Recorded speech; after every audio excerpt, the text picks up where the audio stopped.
First tonight, 7 News has been granted exclusive access inside a secret meeting organised by right-wing activists in response to Melbourne's African youth crime crisis. Reporter Jodie Lee was invited into the True Blue Cruise gathering and joins us live now. Good evening, Jodie. What went on behind closed doors? They call themselves patriots and say they have come together to help average Australians deal with what they are calling an immigrant crime crisis. Now, they say they've been disappointed by the Andrews government and by Victoria Police, who this group believes have been rendered unable to cope with rising crime. Take a listen to what their leaders tonight had to say. Hi guys, B-Smash here. By now we're all well aware of Blair's criminal history. At various points in this decade, he went down for aggravated burglary, arson, property damage, drug trafficking, possessing a controlled weapon, a knife, failing to turn up to community service, 7 counts of intentionally damaging property, and 2 counts of recklessly causing serious injury. Now, we on this side, we laugh about Blair's criminal history. We shouldn't laugh about all of it. The recklessly causing serious injury, now that has a very specific definition, as most things do in the law. Now, serious injury in the law is defined by the consequences of the injury. For injuries to qualify as serious, they need to result in permanent serious impairment or loss of body function, or permanent serious disfigurement, or permanent severe mental or behavioural disturbance or disorder. So that basically means that Blair Cottrell's victims, they're still suffering from the consequences of Blair Cottrell's actions. They're suffering while Blair Cottrell holds himself up as a beacon of what it is to be Australian. He's holding himself up as a community leader. He's holding himself up as the brain of the fucking UPF, while his victims continue to suffer from his actions. I said in one of my early videos it can judge the character of a movement by the leader they choose to follow. This boy, this chemically enhanced drug-dealing arsonist, is the leader every UPF fanboy or girl has chosen, and in doing, they tar themselves with the same brush. Their movement is that of an arsonist, of a drug dealer, of someone who causes injuries that are so severe they cause permanent damage. That's who they're following.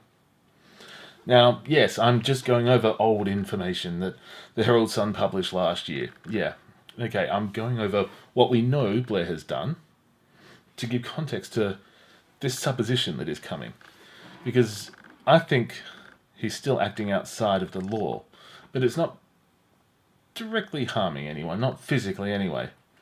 Because a couple of years back, when Shermott first rage quit the UPF, showing how fragile he is, by quitting when someone mocks him.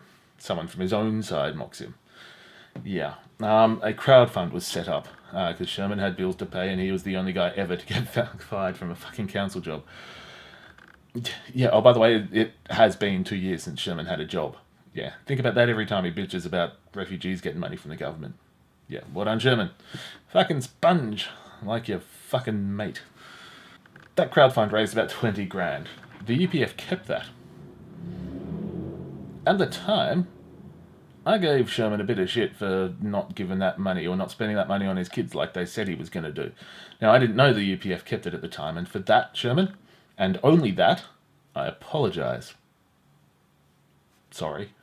Over the next few months, the UPF took in about $15,000 for merch sales, and Shorty stumped up another $20,000 for fortitude, I guess.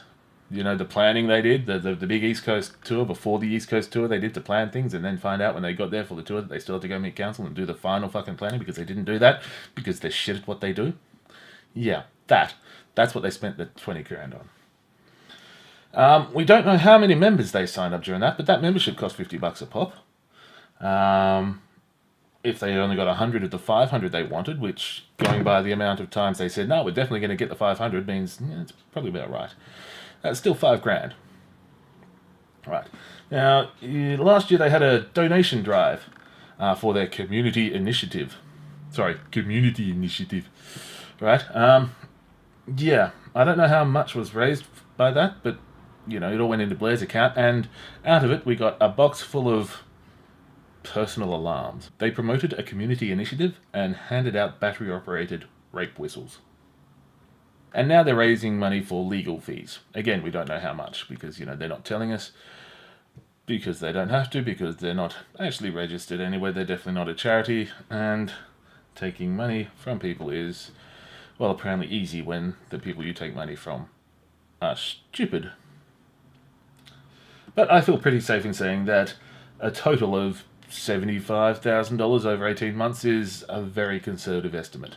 So I've got a few questions, and I wrote them down to make sure I get them exactly right, that I think is fair enough for people in the UPF to answer. I don't think it's beyond the pale, even for a fucking lefty like me, to be asking these questions and expect a fucking answer. So where did the money go? What was it spent on? Who spent it? Was it being accounted for? Does it matter if the reasons given for raising the money differ from what the money was eventually used for? And is the money that can be counted as taxable income being included as taxable income by those that received it?